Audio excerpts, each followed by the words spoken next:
Hello friends, आप सबों का ममता मिश्रा कुकिंग चैनल पे सुस्वागतम। बहुत सारा प्यार भरा वेलकम। भीषण गर्मी में कश्मीर जैसा ठंडक के लिए बनाइए सेहतमंद, लू से प्रोटेक्टिव नेचुरल बेल का स्वादिष्ट ठंडा स्पेशल शरबत। बेल का शरबत मैं आपको आज दो तरीके से बताने वाली हूँ। पहला इंस्टेंट फ्रेश शरबत, दूसरा होगा लंबी सेल्फ लाइफ वाला कंसंट्रेटेड शरबत, जिसका सेवन आप बेल का सीजन खत्म होने के बाद भी इंजॉय कर सकते हैं। तो चलिए फटाफट दोनों रेसिपी बनाना स्टार्ट करते हैं।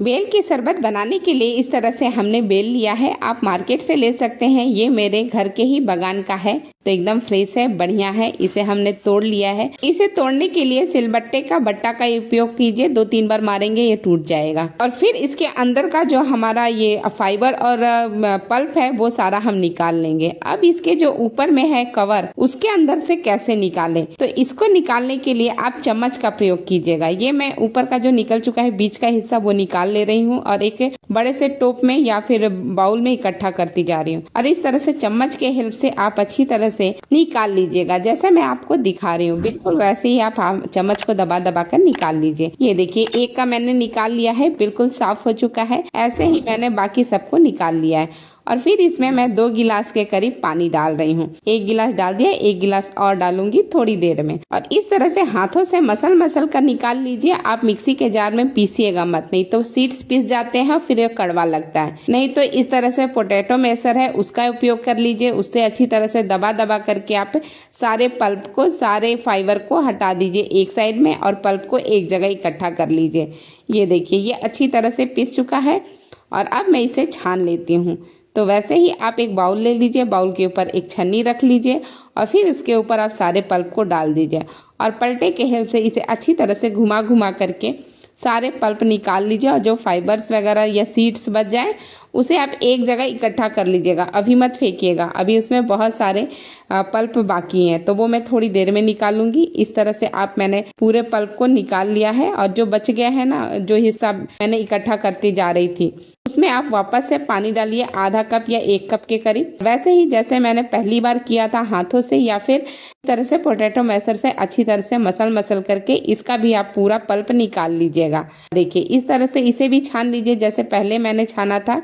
सारा पल्प निकल चुका है और जो बचा हुआ हिस्सा है इसमें सीड्स और फाइबर है उसे आप फेंक दीजिए, कोई यूज नहीं। ये हमारा गाढ़ा पल्प इकट्ठा हो गया है, रेडी हो गया है। तो इसे चूल्हे पे बिठा देते हैं। चूल्हे पे इसे 15 से 20 मिनट तक पकाएंगे। स्टार्टिंग में फ्लेम को हाई रखिएगा, जब खौलने लगे तो लो कर लीजिएगा या मीडियम कर लीजिएगा, जिससे जो पानी है वो सूख जाए और ये काफी गाढ़ा हो जाए। तो इसे बीच बीच में आप लगातार चलाते रहिएगा और 10 से 15 मिनट तक अच्छी तरह से पकने के बाद इसमें हम नींबू का जूस डालेंगे। तो जब तक पकता है तब तक नींबू के जूस को भी तैयार कर लेते हैं। तो ये मैंने ले लिया। वैसे मैंने 4 नींबू दिखा रही हूँ, लेकिन मैं 2 नींबू का जूस ही डालने वाली हूँ, क्योंकि नींबू मेरा बहुत बड़ा है। अगर छोटे नींबू है तो 3 से 4 नींबू लग जाएंगे। तो अच्छी तरह से नींबू को निचोड़ करके उसका रस निकाल लीजिए और इसे एक साइड में रख दीजिए। अभी इसे पकते हुए 10 मिनट हो भी चुका है। देखिए ये काफी गाढ़ा हो चुका है पहले से। एक बार इसे और अच्छी तरह से चला लेते हैं। अच्छा बॉयल आ रहा है और इसे 5 मिनट और खौलने देते हैं, अच्छी तरह से पकने देते हैं। 5 मिनट के बाद हम इसे फिर से वापस से चेक करेंगे। 5 मिनट हो गया है। चलिए अब हम इसमें शक्कर डाल देते हैं। मतलब मुझे 15 मिनट हो चुका है इसे पकाते हुए। तब तो मैंने इस कप से माप करके 2 कप के करीब शक्कर लिया है। ये कंसंट्रेटेड बन रहा है। बाद में इसमें हम पानी भी ऐड करेंगे, तो उस हिसाब से बनाते टाइम पे जब हम बनाएंगे तब पानी ऐड करेंगे, उस हिसाब से मैंने शक्कर ज्यादा लिया है। और ये नींबू का रस हम इसमें डाल देते हैं, पूरा का पूरा जो निचोड़ करके रखा था, और इसे भी अच्छी तरह से मिक्स कर लेते हैं। अब बस मुश्किल से 5 मिनट और खौलाइए, बस आपका शरबत बन करके रेडी हो जाएगा स्टोर करने के लिए। तो ये देखिए 5 मिनट का टाइम भी निकल चुका है। ये काफी गाढ़ा हो चुका है। बस अब 1 से 2 मिनट ही लगेंगे। अब हमारा कंसंट्रेटेड शरबत बन करके रेडी है। इसे फ्लेम को ऑफ कर दीजिए और इसे थोड़ा ठंडा होने दीजिए। ठंडा हो जाए तो बॉटल में भर लीजिए।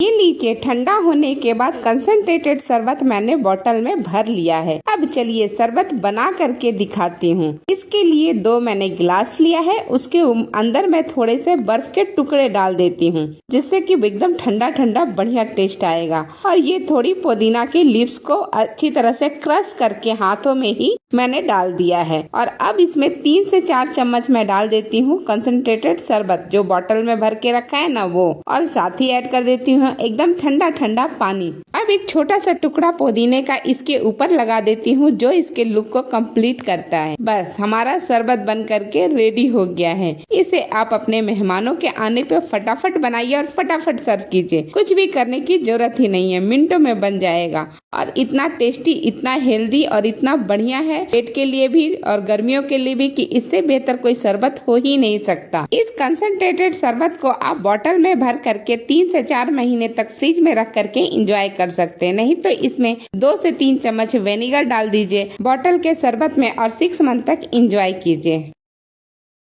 दूसरा इंस्टेंट ताजा शरबत के लिए मैंने अपने कंपाउंड के बेल के पेड़ से 2 बेल लिए हैं।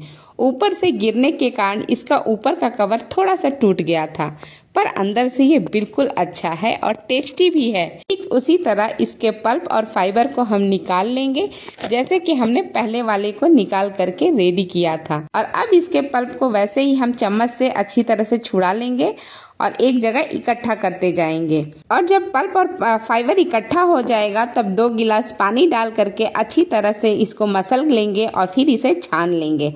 और छानने के बाद हमारा जूस कुछ इस प्रकार से रेडी हो जाएगा।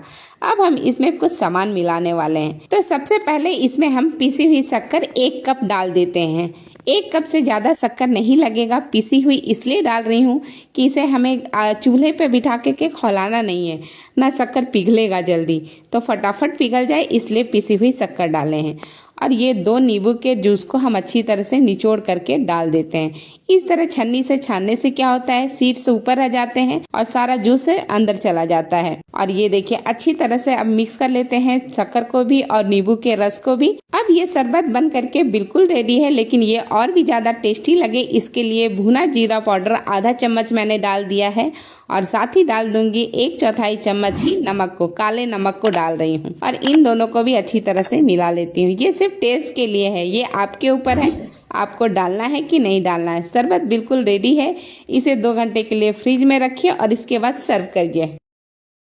ये लीजिए, दूसरा इंस्टेंट फ्रेश शरबत बनाने के लिए सर्विंग गिलास में थोड़े से पुदीने डाल दिए हैं। और अब इसमें जो हमने शरबत बना करके रेडी किया है वो डाल देते हैं। पूरा गिलास भर लीजिए, क्योंकि इसमें पहले से ही पानी मिला हुआ है। तो अब हम इसमें डाल देते हैं बर्फ के टुकड़े, छोटे छोटे आइस क्यूब। मैंने शरबत को 2-3 घंटे फ्रिज में रख लिया था, तो बहुत ज्यादा हमें ठंड की जरूरत नहीं है, थोड़े से ही आइस क्यूब से काम चल जाएगा। और ये पुदीना के लीफ से इसके लुक को मैंने कंप्लीट किया है। और ये शरबत हमारा इंस्टेंट वाला फटाफट बनने वाला शरबत सबको सर्व कीजिए। पूरी गर्मी सारे मेहमान, सारे गेस्ट बड़े खुशी खुशी इसे एंजॉय करेंगे। आज की रेसिपी पसंद आए तो वीडियो को लाइक शेयर कीजिए और चैनल को सब्सक्राइब भी अवश्य कर दीजिए और भर भर के कमेंट्स भी किया कीजिए। आपके कमेंट्स को पढ़ना मुझे बहुत अच्छा लगता है। इसी के साथ ये वीडियो मैं यहीं समाप्त करती हूँ। फिर मिलती हूँ आपसे एक नई वीडियो, एक नई रेसिपी के साथ। तब तक के लिए बहुत बहुत धन्यवाद। Thank you.